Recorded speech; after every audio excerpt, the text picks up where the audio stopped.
We are so excited to be here with Emily, who was part of our uh, 2025 and Beyond Summit that happened earlier this year. And she spoke about the North Node and Pisces, brilliant conversation with Jamie. And we'll make sure that that video is in the show notes so that you can watch that. If you haven't seen it, highly recommend it. And we're just so thrilled to have Emily back with us to share about this Virgo solar month coming up, starting on August 22nd. And we're recording this today on August 11th as the Venus-Jupiter conjunction is coming into its exactness and will be really, it was really close this morning when I saw them, and they'll be really close again tomorrow morning. So we have that energy present whenever you're listening to this. If you didn't get to see it, you'll get to just bask in the energy of it here today with us. So that's so great. And this Virgo solar month begins with a Virgo new moon at 0 degrees Virgo. And that is with the star Regulus. And it's also, the moon is occulting Regulus. We won't see it because the sun is also there. So we have the sun Venus moon conjunction with at 0 degrees Virgo. Regulus is at 0 degrees and 10 minutes of Virgo.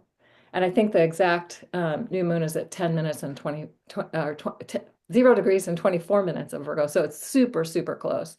And of course, there is a series of occultations happening over Regulus now, and that has to do with the cycle of the moon, how we're still at the pretty much at the center point of the 19-year lunar standstill. And so there are certain moon occultations that happen during that time, and Regulus is one of them.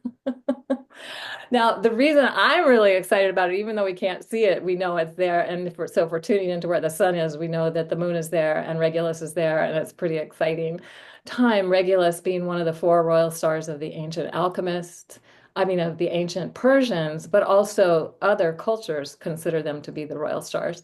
And the ancient alchemists considered it to be one of the magical stars. That was the time to do your big ceremonies, create your talismans, your elixirs, your stone circles, or whatever it is that you want to energize with the energy of that star when planets are with that star. Within 6 degrees of that star, they would use the 6 degree orb. And this is exact. And it's a new moon, and it's a great time to be setting our intentions and doing and tuning into the heart star of Regulus, Regulus being about the heart. And other things that are connected to Regulus is that it's often seen as a portal to the Hall of Records. The heart, our heart energy being the portal to the Hall of Records. How cool is that? So we've got that being amplified and magnified at this new moon. And and an occultation, which means it's amplifying an even greater degree. So that sun and moon could be with Regulus, but when you add an occultation to it, it's an even bigger, stronger transmission of energy that's happening from Regulus to the earth at this time, at a new moon. So amazing. And this, so we have at the beginning of this solar month, we have the Virgo new moon at 0 Virgo with Regulus. And at the end of this solar month, right before the equinox happened, like 22 hours before the equinox, we have a second full moon, a new moon in Virgo at 29 degrees Virgo.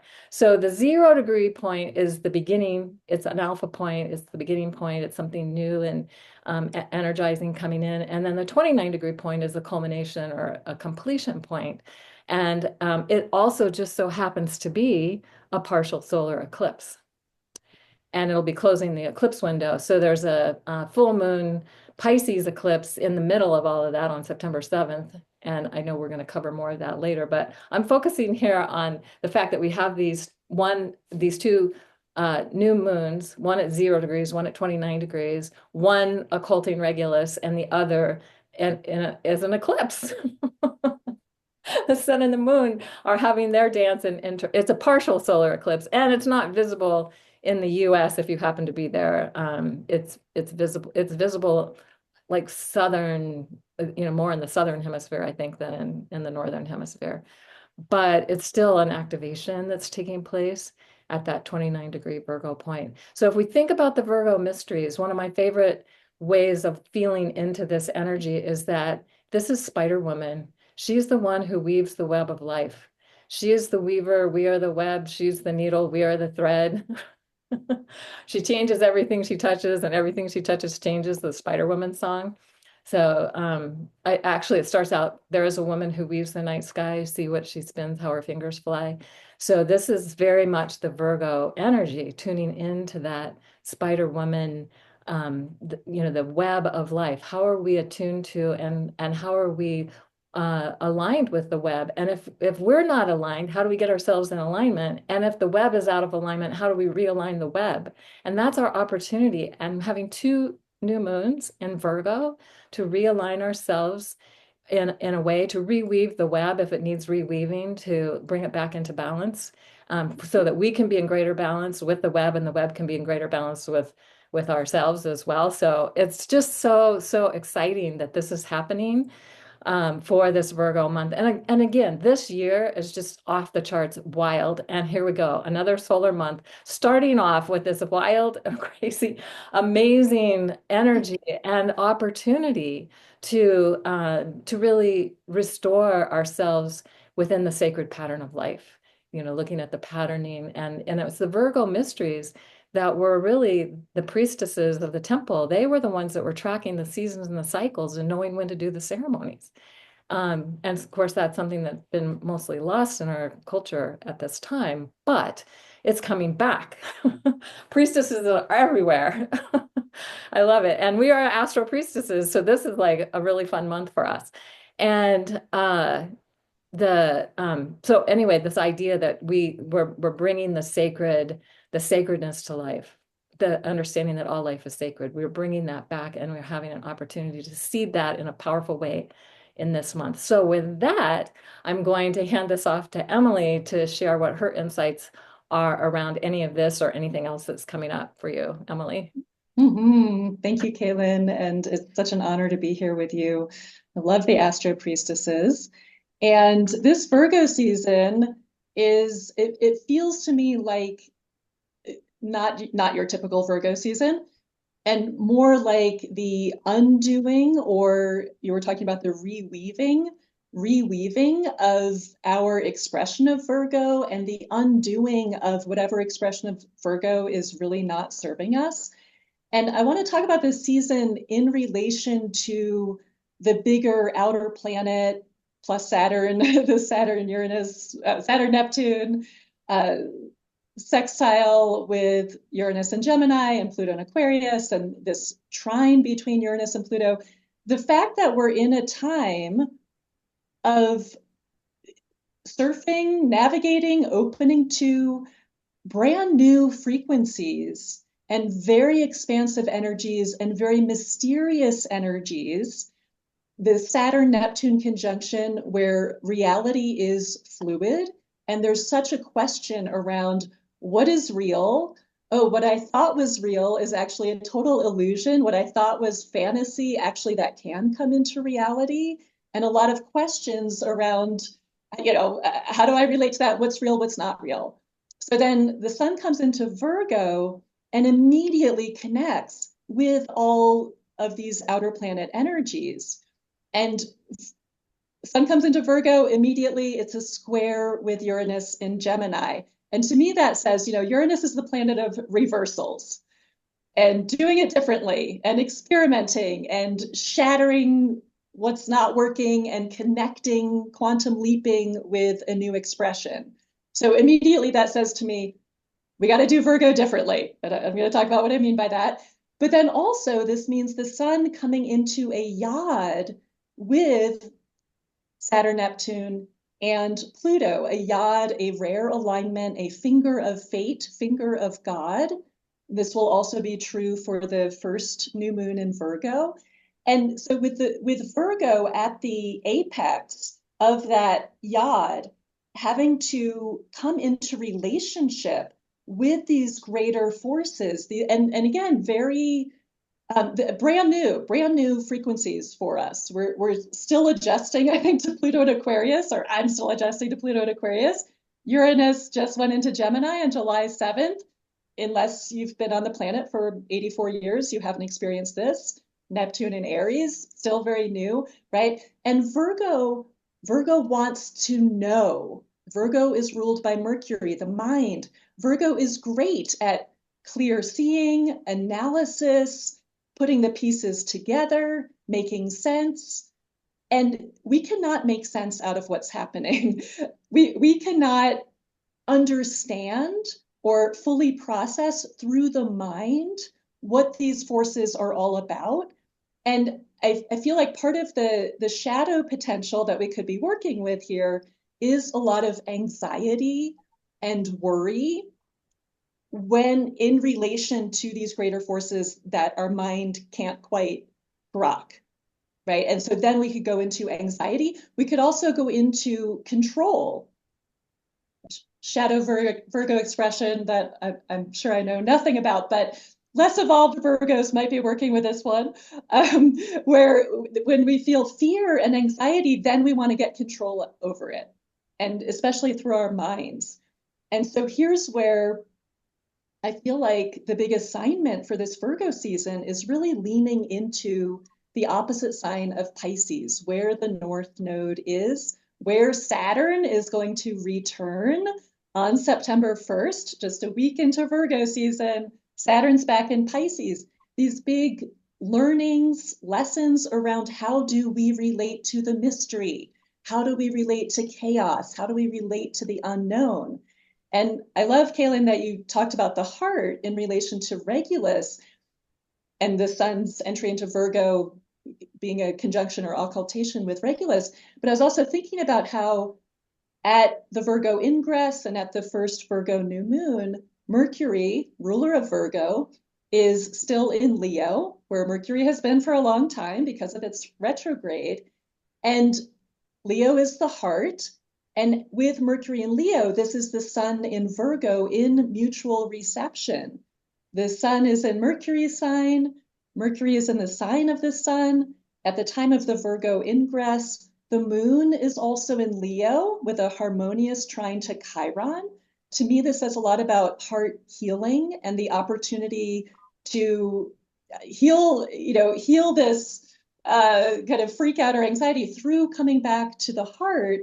And also that, like I said, I don't think we can know or understand or make sense out of or make the perfect plan in relation to these greater forces, but we can know through our hearts. We can lean into our heart's wisdom. And of course, the Pisces North Node is also calling us into acceptance, compassion, unconditional love, very much this higher love, divine love energy. So I think, in terms of Virgo being the priestess and the tender of the temple, I think this Virgo season is calling us to, or asking the question, how do we tend the temple of the mystery? Like to consider this bigger, what can feel very chaotic, these forces that are mysterious and chaotic and quickly changing. Uranus, oh, today it's this, tomorrow it's the exact opposite. Well, how do I navigate that? Can't get control, can't figure it out, but I can be the priestess of the mysteries. And that feels to me like the higher expression in this Virgo season, and also tending the temple of the body being so important because these forces are very ungrounding. Very, Uranus, the sky god, woo, taking us on a wild ride. So I feel like the practice of continually coming back, we're not going to do it perfectly. We're not going to do it perfectly. We're not going to get it right in every moment, as Virgo would love to do. We're going to come out of ourselves, but we can have the practice of keep coming back to our bodies, noticing the sensations in our bodies. I was doing this just before I got on Zoom. I was feeling nervous. Okay, let me just track. Oh, my heart is beating fast. Oh, my stomach feels kind of tight, right?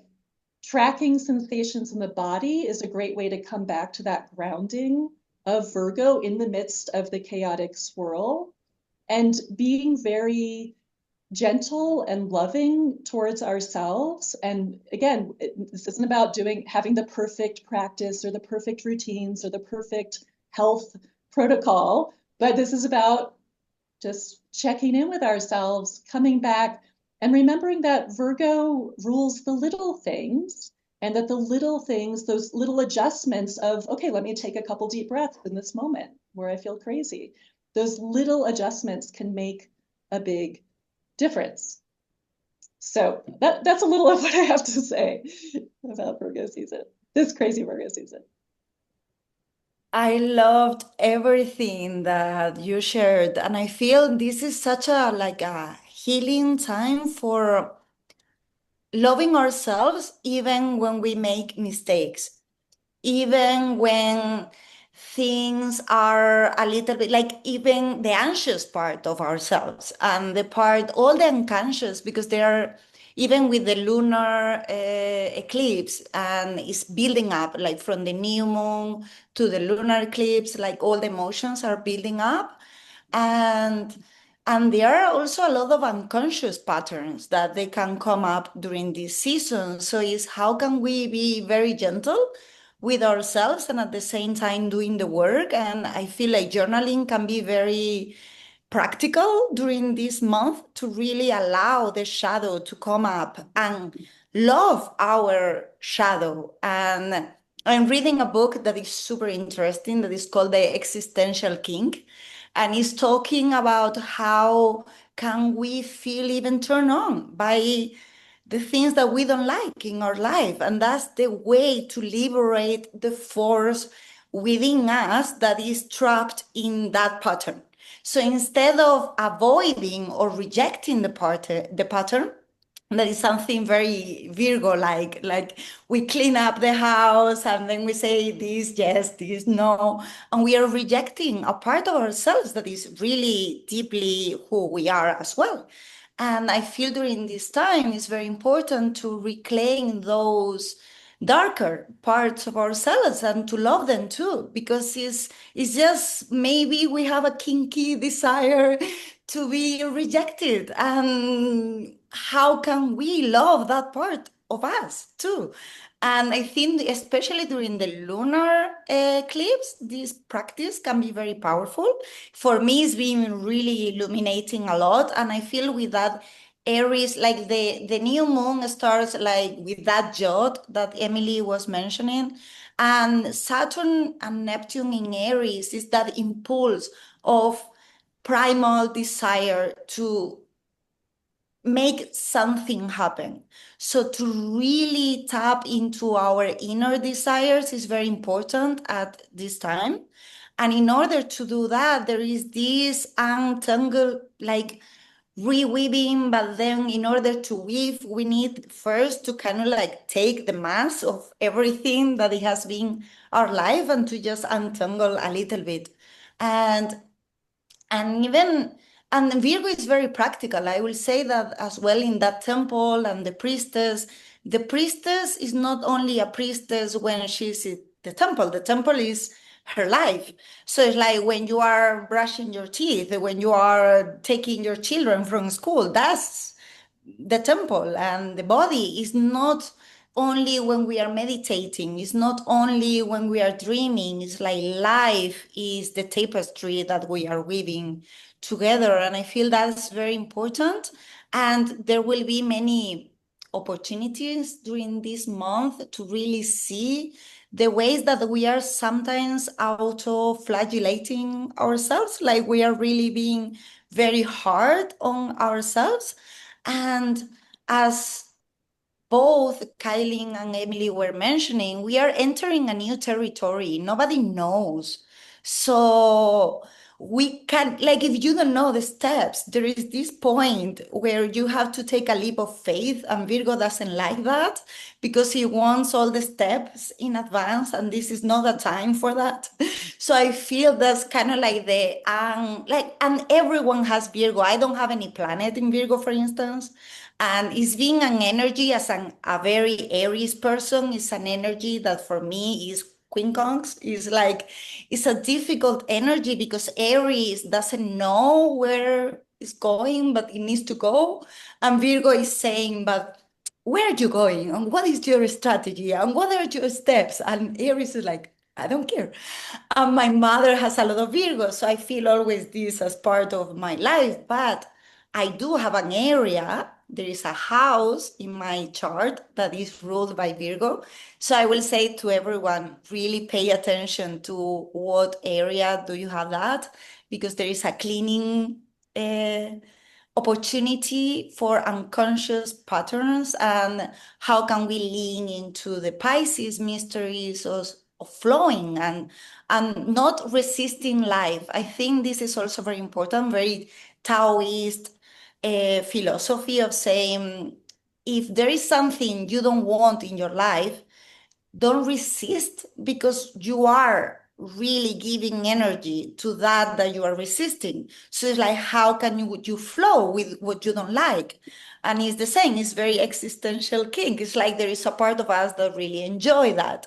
So can we embrace that part? And I feel is deeply into everything that is happening. And also with that Mars in Libra, I feel there is an action and an opportunity also for codependency in relationships, and to really take a stand for truth and justice and more balanced relationships in that sense. So it's like there is this time to uh, understand that we are powerful beings, even when we don't feel powerful, I'll say. Uh, I love everything that is coming up and that we're weaving together. And I just like my big intuitive message for this Virgo season that came through as I was kind of looking at all the Virgo details of the season last night is this is really an invitation to soften our rough edges so we can really be that magical bridge that's connecting in with the sacred patterning of life, to be that magical bridge between the as above and so below, so we can really enter that quantum field of where miracles exist, where we can tap in with new timelines. And the softening our rough edges, that was the invitation, especially with that eclipse on September 7th that came up. I meant to look up the Sabian symbol for that eclipse. I don't know, but I was like, I wonder if that connects in with something with that. With Uranus involved with Virgo season, maybe for some of us it might be like shattering our rough edges. I don't know. But there's an invitation, I feel like, to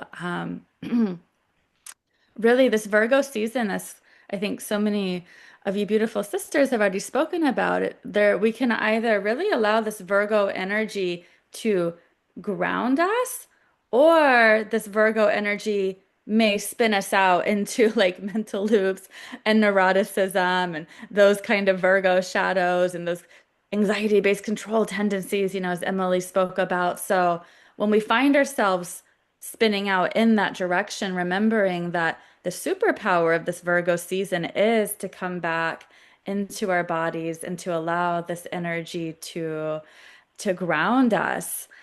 I just want to mention, there's this really, to me, this power portal within this Virgo season, which is the first week of September. We just have like boom, boom, boom, all these really powerful transits. So I thought I would just kind of to give myself some grounding and some container, just look at kind of what I've written up here. On September 1st, we have Saturn going back to that 0 degrees, 0 arc minutes of Aries. So that pure alpha point of the zodiac, that pure beginning point of the zodiac, which is the second time this year that Saturn has gone over that point. And then Saturn is going to retrograde back into Pisces, where it will be through February of next year. And so this is significant. I mean, it's like, I feel like we're always kind of balancing this is very Virgo, like we're balancing the like specific details of what's happening right now, but then also holding in the context of these bigger cycles that Emily also spoke to. But next year and February of next year, this is when Saturn and Neptune they would have already retrograded back into Pisces, gone direct, and then February of next year, they're meeting at 0 degrees of Aries, which is to me one of the biggest transits of 2026. But I'm speaking about that because Saturn going back to that 0, 0 point of Aries, there's some theme that's going to be woven into what's happening now to what's happening February of next year. And so Saturn, which is the planet of, grounding, structure, bringing things into this physical reality, giving them form, giving them containers. There's something really powerful about just tuning in to that energy around this repatterning our reality where Saturn's going back into Pisces, the quantum, this is really, where everything's existing simultaneously. All the quantum timelines are existing simultaneously. So we're really, with also being Virgo season, these Virgo South Node eclipses, and Saturn going back there, it's like, how can we repattern our lives that we're connected in with to then uh to really like tap into a new version of our reality. So we have that. It's a really powerful transit to tune into. September 2nd, Mercury goes into, its own sign of Virgo. September 3rd, I'm really excited about this transit. This is Jupiter moves to 18 degrees of Cancer, trining the North Node at 18 degrees of Cancer. So, based on traditional astrology, like Jupiter has rulership of Pisces, of course, more modern interpretation. It would be Neptune. But Jupiter has this natural resonance, this natural flow with Pisces, just like Jupiter has this natural resonance, this natural flow with Cancer, where it receives exaltation. So to me, this is, if we're, Virgo, it's this remembrance that we are all these priestesses and priests of high magic, and remembering these really powerful ceremonial times that we can connect into the ceremony of life, whether it's just we're presencing the moment and just being really grounded and present. And sometimes that's all we need to really ceremonially meet the moment. Or maybe we want to plan something a little more, maybe we get excited with all the Virgo-ness and maybe we want to plan something a little more elaborate ceremonially. But this is something to tune into, whether it's around setting an intention, doing something ceremonially, just honoring the moment, because there's a really powerful flow energy amongst all the what might be little frustrations here and there or challenges here and there.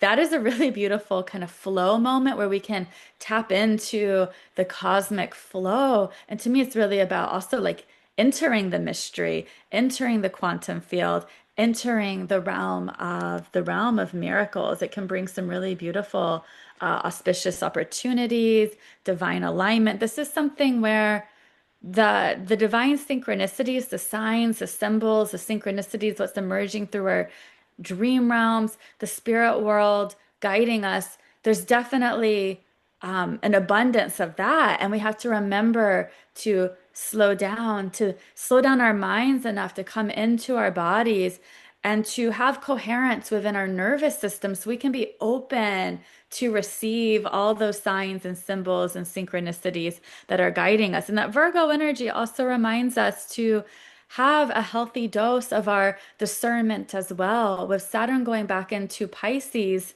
for a last little bit here, this is just a theme I've been tuning in with, and we have all this, the North Node in Pisces is saying surrender to the mystery, open up to our higher guidance, our spirit guidance, and all that's beautiful. But if we don't have enough Virgo discernment and grounding, that can become so ungrounded. There can be a lot of incoherence with the messages that are coming through. Not every guide and not every energetic being is benevolent. There's a lot of what's the metaphor? Wolves in sheep's clothing, so to speak. And so I've seen a lot of the what happens when people maybe are not discerning about what energies they're taking in. Not everything's a sign, a symbol, and a synchronicity. So this is where that we don't need to be in a fear state, but Virgo, when we can just really come into that, have a regulated nervous system and come into the calmness of a regulated nervous system in our body, we kind of get a clarity around, okay, this is a sign, a symbol, a synchronicity. Let's go, versus wait a second, that might be a distraction. So I feel like Saturn going into Pisces is going to give us another opportunity to work with that. But I love the Jupiter North Node conjunction. I think it's going to bring a lot of blessings that if we're open and available to receive, and they might not happen that day, but trusting that they're rippling. And as we're filming this in the Venus Jupiter conjunction with Sirius, it's really seeding something miraculous to happen for each of us. Maybe it's not happening that day. Sometimes when there's a huge astrology transit and there's so much excitement around it, and rightfully so, like it's a transit to have a lot of excitement about, we can get into like if something, oh my gosh, my life didn't change that day, like, oh, I guess I missed it, nothing happened.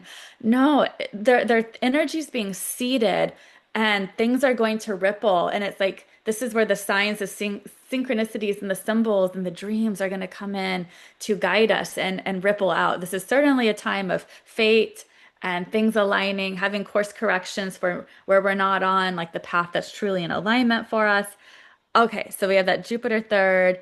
Definitely, this is a time to do your ceremony, put your intentions out there. September 4th, we have Mars square Jupiter. Mars will be in Libra at that point and squaring Jupiter in Cancer. So, that could bring a little edge. What I see is it's motivating us to take a different type of action than maybe we've been doing so we can really open up to these higher blessings, but it might bring in some of that frustration. September 5th, Uranus is stationing retrograde. So this is huge in this whole time period when Uranus is stationing retrograde, these outer planets, they move slowly as they're changing directions. So we really start to feel it. I mean, this is just such a time of, as Uranus is slowing down, a lot of nervous system activation, a lot of shifts, a lot of changes. It really, Uranus going retrograde back into Taurus is going to catalyze a lot of fast moving changes on, ooh, where is that Earth energy too? Where have we still been gripping on to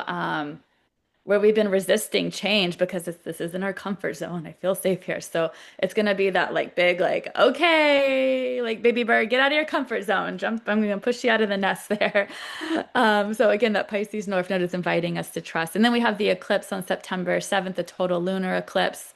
September, yeah, it's a total lunar eclipse with the lunar nodes. And then the September 10th, the sun comes to the south node. I'll stop here and then we might bring in more about the eclipses, the next round.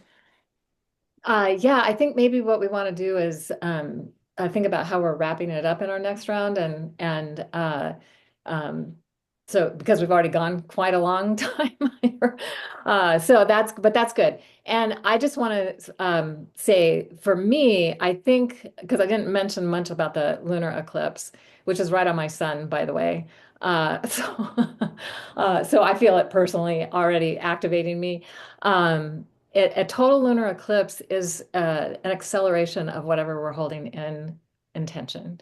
Because what we see, and for the people that can see a total lunar eclipse, they see a full moon, goes back to a new moon, back to a full moon. And this one's about 5.5 hours total. Like the whole eclipse takes about 5.5 hours. Totality is going to last about an hour and 22 minutes. And so for those who get to see it, mostly in Europe and places around that part of the world, so maybe you'll get to see it more. It's just it's such an amazing thing to watch, to be able to see how this is accelerating. So we're experiencing everything that happens in a month in a few hours.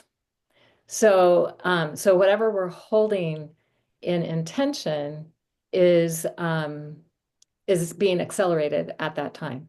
And I love what you've been saying, what people have been saying too about the synchronicities and the and seeing the signs. When we create a ceremonial intent, which is, of course, I feel like something everyone should do in some way, whether they build a stone circle or they create a cairn out in nature somewhere, and then those prayers and those intentions get blown into the to the earth as the wind comes across them. That's a really cool thing to do.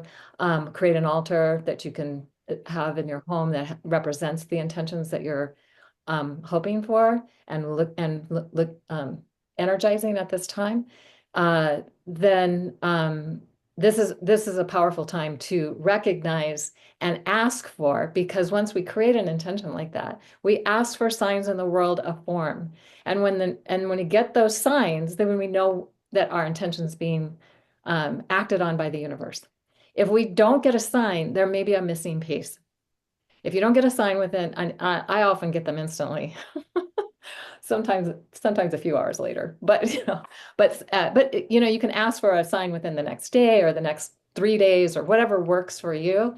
And if a sign doesn't show up that you recognize, then there's something to go back and energize around that intention that may be missing, and you can tune in and just ask what that might be, and what can you bring to that intention that would help it to manifest, which is very exciting. And to do it, we've got lots of time. We've got the whole month, but definitely if we're holding that intention during the eclipse time, especially the total lunar eclipse, and even like a total solar eclipse goes from day to night back to day again. So all eclipses are really accelerating and speeding up the timeline, so to speak, if we're paying attention to it and working with it.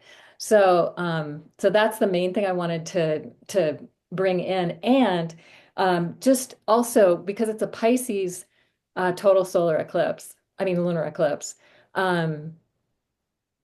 love. It's about love. It's about, universal love, felt in the heart of who we are, and how are we generating and vibrating with universal love in a way that helps to change the world. And it just reminds me of a dream I had probably back in 2000, that I woke up hearing the words, love heals everything. So when we're coming from love, we're healing everything. And when we're scared, we can come back to love. When things are looking weird and wild and crazy, we come back to love. So that's my summary of what's going on. I think love heals everything is a beautiful tagline for this Virgo season, for sure. It all comes back to that. And I want to just drill a little more deeply into the health aspect and the service aspect, thinking about Virgo as a sign that rules both health and work/service.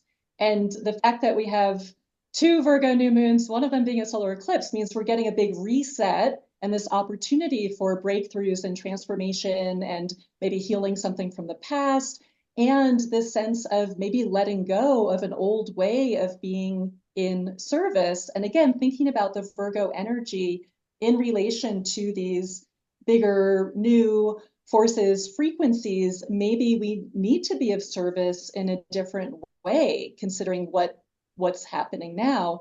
And this might be obvious, but just to really consider something for all of us to consider during Virgo season, is the way that I'm being of service serving me? Is it healthy for me, right? Because part of the shadow of Virgo would be, I'm so busy healing and fixing and improving and saving the world, or Pisces even too. I'm busy saving the world. I'm feeling the pain of the world, so I'm going to sacrifice myself to heal everyone else.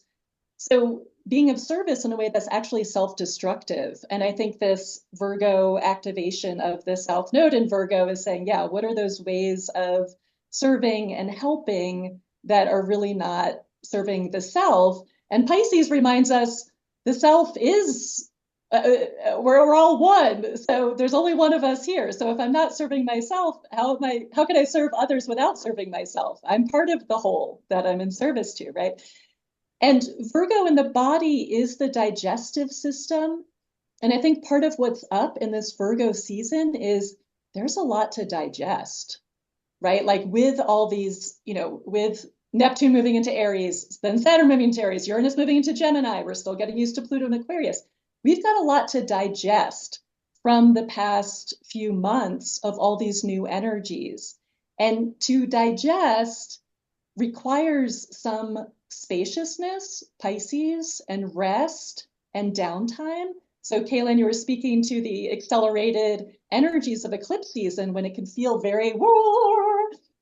And the Pisces North Node and that Pisces eclipse is saying we need, as everything speeds up, we need to slow down so that we can actually digest, meaning integrate. Virgo's a sign of integration and synthesis. Like, what do I do with all this? And we don't want to be just coming out of the body and just like getting caught up in the collective swirl. We want to be coming, as we've all been speaking to, from that place of discernment, sovereignty. And to do that, we want to be tuned into our bodies, and that means we have to digest in order to be in present time. And I feel like part of the digestion with this big Pisces lunar eclipse, part of the digestion is grief and grieving. And also Saturn going back into Pisces, Saturn, the principle of necessity. It's necessary to grieve what's been lost, what we've lost. As we've spoken about, this is the year of massive endings. Even when it's time for things to end, we still have feelings about that. And we're in a culture that's like, oh, you're allowed to grieve for 2 weeks and then you should be on a pill to keep moving forward with your life. Enough of this grieving stuff, right? We're onward. That's not reality. That's not how our bodies work. That's not how our feelings work. So to really be healthy in this Virgo season, it's about giving ourselves time to feel, to rest, carving out some spaciousness to process so that we can be in present time with what's happening. And that's part of the Virgo archetype too. Be here now. Be present. And that's our place of power. Our only power is in the present. It's very easy to get caught up in future freak out with Pluto and Aquarius, and now with Uranus and Gemini. How can we come back to present? And it's so interesting talking about service that the first new moon in Virgo is quincunx Saturn, and then the second one is opposing Saturn. And this is like the boundaries, like the mastery of saying yes and saying no, and seeing the balance between what we are giving and what we are receiving. And in a more masculine way, like the masculine energy can give first and then receive. But the feminine needs to magnetize first and then give. So for women, it's really depleting if we are giving all the time. And this is also very much emphasized by Jupiter and Venus in Cancer, because Cancer is a sign that is taking care of others. But in order to do that, you first need to take care of yourself and to be your own mother and to really set the boundaries and the container for you to be able to grow. And always with Cancer, I always say it's like you first put the mask on and then you take care of your child. And that for a woman is really hard. It's like we always first take care of others and then we take care of ourselves.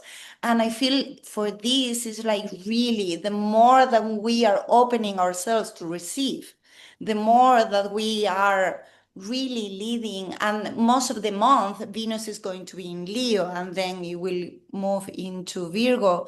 It's like that heart, in order to be nurtured, we need to receive as well from life and magnetize energy towards that ourselves, and not to feel guilty, because Virgo can feel also guilty sometimes about receiving, about, yes, if you give me something, I need to give you something in return.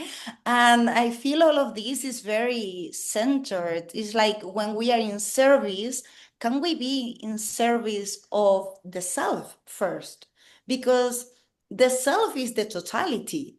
And that unconditional love, I think sometimes in spirituality is like, can you love yourself unconditionally? That is like when you really love the self unconditionally, then we can love others unconditionally. Because then if they reject us, we are like, okay, that's fine, but I don't reject myself. So I feel this is such a nice opportunity to see the parts of ourselves that are not really integrated, and to allow the great mother of the Cancer mystery. And as Jamie was saying, we are recording this with Venus and Jupiter emphasizing with the star Sirius, that is Isis. It's like this great mother goddess that is like all loving and but it's all loving in every aspect of human beings. It's loving ourselves even when we are at war, even when we are in conflict, even when we don't like who we are at that time. Like, it's like, can we love ourselves? Can we love humanity when we are doing what we are doing? And that great mother is loving us no matter what. So it's like that archetype is inside of everyone. And I feel it's such an important seeding point that we are recording today. So it's like, even if the energies when the person is listening to this recording is not there, it's like the energetic imprint is there. And this is why I was really called to offer a webinar this Thursday, upcoming Thursday, that is called Golden Wealth Infinity Activation. And that sense of infinity is like giving and receiving. And also the infinity symbol within ourselves between like earth and sky. And it's like when we feel depleted, that can be a very Virgo sensation when it's giving too much.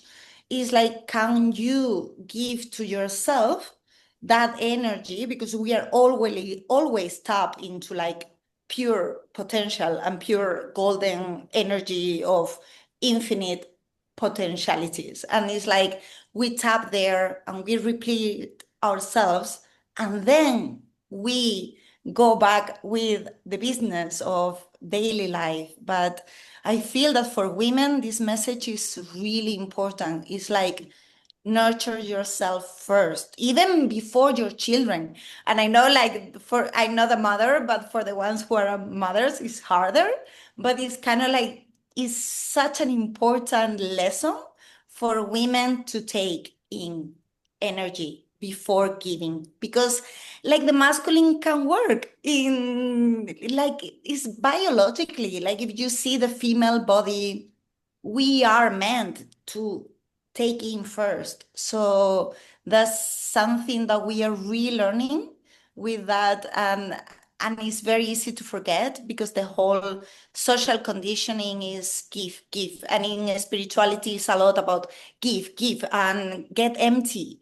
But that works for the masculine spirituality. And we are both, of course, but female bodies, we really need to kind of like be sponges first. And as Jamie was saying, discerning what is it that we are attracting and magnetizing, but really taking that in. And that Jupiter is really helping us in that sense. And I feel that at the beginning of the month, the square with Mars is also showing us that the way that there is not a balance between giving and receiving with Libra and Cancer in this sense. Wow, I love that. And Mar, as you're sharing about that, it's bringing my awareness to this really interesting transit that we have. Where is it? Okay, September 16th. So this is like in between the eclipses here. But on September 16th, we have the same day, Venus is trining Chiron, and Mars is also making a opposition to Chiron. So Chiron's at 26 Aries, Chiron's retrograde right now. So that means Venus will be at 26 Leo that day, and Mars at 26 Libra that day. And as you're sharing all of that wisdom, Mar, it's just making me think of that transit is supportive to tune into that energy of how to come into that balance with our feminine and masculine energy, our giving and receiving, and that Chiron and Aries there, just so much of the invitation is the healing of the I am that I am. It's that reclaiming of our authentic expression and to bring our authentic expression through our identity, and that it's safe within us to bring that out. Maybe our families or our school environment or whatever didn't create the conditions to feel safe to show up in our authentic expression and our individuality and to cultivate our agency. But we can now, with the healing, offer that to ourselves and create that safety within ourselves to bring out the I am that I am. So that's just a really interesting trans. I mean, what are the odds that Mars would be making the opposition, which can be a tricky energy, but the same day Venus is making that trine. And also that day the moon is with Jupiter, which is just a really beautiful, I just feel a really beautiful healing energy of the healing that needs to occur to kind of relight and reactivate our divine spark within us. And I just feel that such a big theme. Oh, the 2 days before September 14th, Neptune moves back to zero Aries, not zero zero Aries, but the end of the or the end of the, yeah, 0 degree, the first degree of Aries. So there's just so much 0 degree activation, so much 29 degree activation this Virgo season, which just shows us we're in, which is such a theme of this year. We're in that liminal space between endings and beginnings. And when we're in that liminal space, this is the Pisces North Node. We don't have the bigger picture. We don't know exactly what are we birthing? How is it going to look? What are all the details? And the way you really master the liminal space is surrendering to the unknown, just taking it one step at a time. It's also like I'm thinking of like the vision of or the visual of the Hermit card in the tarot deck who has that light that's walking through the dark. And it's like, I'm just taking it, I'm using my inner wisdom to guide me to just take it one step at a time. And because even in that second solar, or well, the second Virgo new moon, which is the solar eclipse at the end of Virgo season, September 21st, I think that's when it is. It's like that new moon solar eclipse is at 29 Virgo. It's opposite Saturn at 29 Pisces, and Mars is also at 29 Libra, 29, 29, 29. So solar eclipses are essentially these very amplified new beginnings, but it's a south node eclipse, and there's all this 29 degree activation. So it's a simultaneous, really the end, it's like the themes of what are we ending to really have that quantum leap into the new beginnings is really big. And again, just coming into the body, mastering that liminal space, mastering being between worlds. And also I'm feeling this is my kind of maybe intuitive message to close with is I'm feeling such a strong invitation to notice where are we getting lost in the details on things and where we're getting lost on the details, which is keeping us stuck in the old patterns, our old situations in life, and essentially where we've been stuck in the old world. Particularly notice even in your relationships, like in relationship dynamics. Like if you find yourself getting in arguments over like small details, just notice that. And there's an invitation to notice where am I? Just why do I do all the patterns that I do? This is such a Virgo self, and like having the awareness to all of a sudden have an awareness where so many of the times we just have these patterns and it's like we just think this is the way I am, this is the way life is, this is the way it's supposed to be. And there's an invitation to really disrupt that, to really go quantum and step into some new patterns, new beginnings. Notice where you're getting caught in the narratives, maybe the larger world narratives, the stories, larger, collective, and personal. And I'm not saying don't be aware of what's happening in the world, but to notice where is it like draining and sucking all of our life force and co-creative energy, because those of us that are here, we are the ones that are creating this new world. We are the masters of the in-between spaces as we're midwifing the new world. So there's just an invitation to notice that and come back into the present moment, into the quantum field of our hearts. Oh, that's so good. Oh, yay. So I just want to, we'll complete this by saying there'll be a link to Mars free webinar in the show notes. There'll be a link to Emily's talk with Jamie from our summit that still applies to this day on the North Node in Pisces. And because we have the North, there's eclipses happening with Pisces and Virgo and all of that. So it's all very relevant to now and worth tuning into. And the sense I have about this is we could talk all day about this. This is so good. But in the interest of keeping to our time, we can wrap this up. And just my sense and hope for everyone is that this time continues to be the transition, the transformation, the transmutation into us being our true, authentic, loving, kind, caring selves. And that when we have enough of us that do that, we change the world. So thank you, everyone. Thank you.